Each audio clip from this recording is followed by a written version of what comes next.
देश भर के ऊर्जा मंत्रियों की वर्चुअल कॉन्फ्रेंस में केंद्र सरकार द्वारा इलेक्ट्रिसिटी बिल में संशोधन के प्रस्ताव का मामला गरमा रहा है। राजस्थान सहित देश भर के ऊर्जा मंत्रियों ने इसे राज्यों के अधिकारों पर अतिक्रमण बताया और इसे लागू नहीं करने की मांग की। केंद्रीय मंत्री आर.के. सिंह की अध्यक्षता में हुई कॉन्फ्रेंस में राजस्थान के ऊर्जा मंत्री बी.डी. कल्ला शामिल हुए। वहीं प्रमुख ऊर्जा सचिव Ajitabh Sharma, Jaipur discom MD A K. Gupta, Rajasthan Akshay Urja Nigam MD Anil Gupta भी कॉन्फ्रेंस में मौजूद रहे। कॉन्फ्रेंस के बाद ऊर्जा मंत्री डॉक्टर बी.डी. कल्ला और प्रमुख ऊर्जा सचिव अजिताभ शर्मा से खास बातचीत की हमारे सहयोगी विकास शर्मा ने। देश भर के ऊर्जा मंत्रियों ने आज बड़ा मंथन किया और मंथन करने बाद में ये देखा कि पूरे देश की बिजली की स्थिति क्या है, साथ ही जो कोरोना काल है उसके अंदर जो राज्य हैं वहां पर क्या हालात बने हुए हैं। हमारे साथ मौजूद है ऊर्जा मंत्री डॉक्टर बी.डी. कल्ला। उनसे बात करते हैं, आज जो वर्चुअल वेबिनार हुआ है उसमें क्या मुद्दे उठे हैं, किस तरह से आपका जो आपने राजस्थान की तरफ से पक्ष रखा है? सर, राजस्थान की तरफ से एक तो हमारा 11 करोड़ और 98 लाख रुपए का बकाया है, उस इश्यू को हमने उठाया। इसके अलावा जो इलेक्ट्रिसिटी बिल 2003 भारत सरकार का है उसमें जो संशोधन वो कर रहे थे, हमने कहा इसको वापस लें और ये स्टेट के ऊपर छोड़ें कि वो समवर्ती सूची में इलेक्ट्रिसिटी से संबंधित कानून वो खुद बनाए। और नियामक आयोग में ख़ास तौर से वो उसका केंद्रीयकरण कर रहे थे, हमने सबने प्राय अधिकांश लोगों ने उसका विरोध किया। राजस्थान ने भी ये कहा है कि इस बिल को जो आप लेके आए हैं, अमेंडमेंट जो सुझाए हैं, उनको वापस ले लिया जाए। और जो सोलर को लेकर के क्या चर्चा हुई है? सोलर एनर्जी के बारे में हमको जो लक्ष्य दिया गया है कुसुम योजना कंपोनेंट ए के अंतर्गत 325 मेगावाट बिजली उत्पादन का लक्ष्य दिया है। हमने कहा इसको 400 मेगावाट और बढ़ाया जाए और ये 725 मेगावाट का लक्ष्य हमको दिया जाए। तो उन्होंने कहा इस पर हम विचार करेंगे और आपका लक्ष्य बढ़ाएंगे। उसके अलावा कंपोनेंट जो बी है उसमें 25,000 हमको सोलर पंप लगाने हैं, उसकी प्रक्रिया हमने पूरी कर ली है और वो यथासमय लग जाएंगे।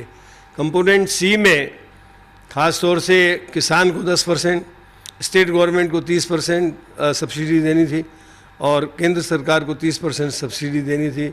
30% नाबार्ड का लोन था। इसमें बदलाव करके उन्होंने क्या किया कि 30% जो अनुदान है वो तो केंद्रीय सरकार देगी, लेकिन 70% जो है वो राज्य सरकारों पर छोड़ दिया। इसमें हमने ये मांग की कि केंद्र सरकार अपनी सब्सिडी जो है 30 से बढ़ाकर 50% करे, तब जाकर के किसान ज़्यादा से ज़्यादा लाभान्वित हो जाएंगे और सोलर एनर्जी जो ग्रीन एनर्जी के रूप में जो एक तरीके से प्रदूषण से मुक्त है, वो एनर्जी राजस्थान में और देश में अधिक से अधिक मात्रा में किसानों तक पहुँचेगी।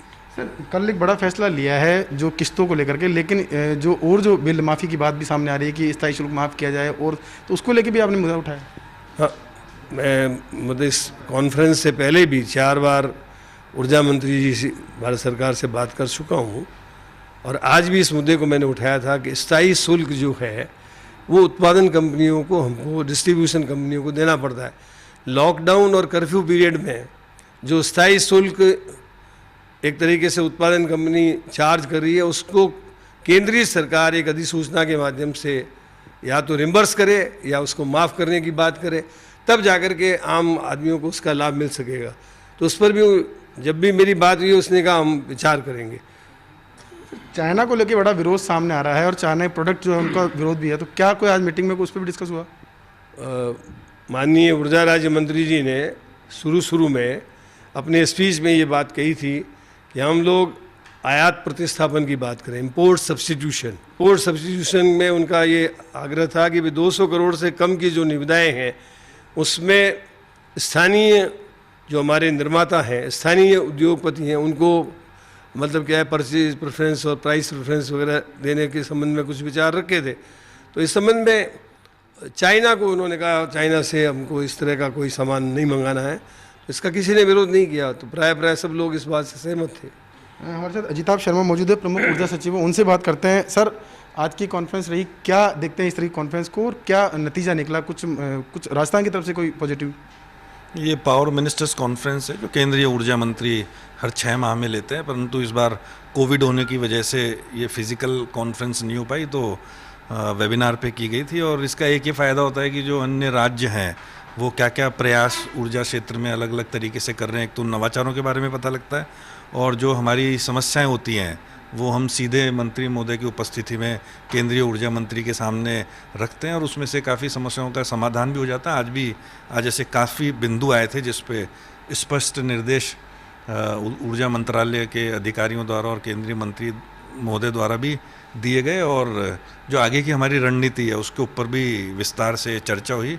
विशेष रूप से अक्षय ऊर्जा क्षेत्र में तो एनटीपीसी के साथ काम करना, उसके बारे में, सेकी के साथ काम करना उसके बारे में, फिर सेकी को आरपीओ ऑब्लिगेशन फुलफिलमेंट के लिए जो हमने ऑक्शंस के लिए उनको रिक्वेस्ट कर रखी है उसमें थोड़ी देरी हो रही थी, तो उन सभी विषय पे चर्चा हुई। और जो इंफ्रास्ट्रक्चर कैपिटल इन्वेस्टमेंट से रिलेटेड कार्य चल रहे हैं उन कार्यों के बारे में भी चर्चा हुई और माननीय केंद्रीय मंत्री महोदय ने ये भी आश्वस्त किया सभी राज्यों को कि वे स्वयं भी अब एक एक करके राज्यों का दौरा करेंगे। तो उसमें उन्होंने राजस्थान राज्य का भी नाम लिया था, तो संभवतः आने वाले 2-3 माह में उनका दौरा होगा, तब इन सभी विषयों पर और विस्तार से वार्ता हो सकेगी। सर, केंद्र की जो योजना है उनको लेकर के कोई बात की, केंद्र की जो योजना है राजस्थान में लागू हो रही है उनको लेकर के, क्रियान्वयन को लेकर उनकी चर्चा हुई?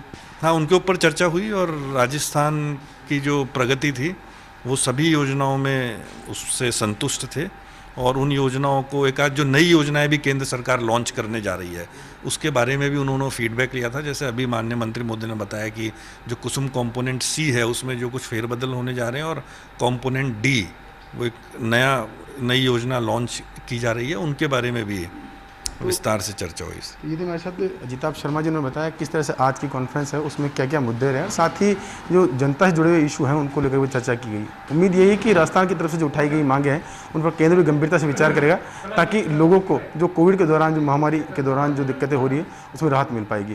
कैमरा पर्सन सोहन के साथ विकास शर्मा, फर्स्ट न्यूज़ जयपुर।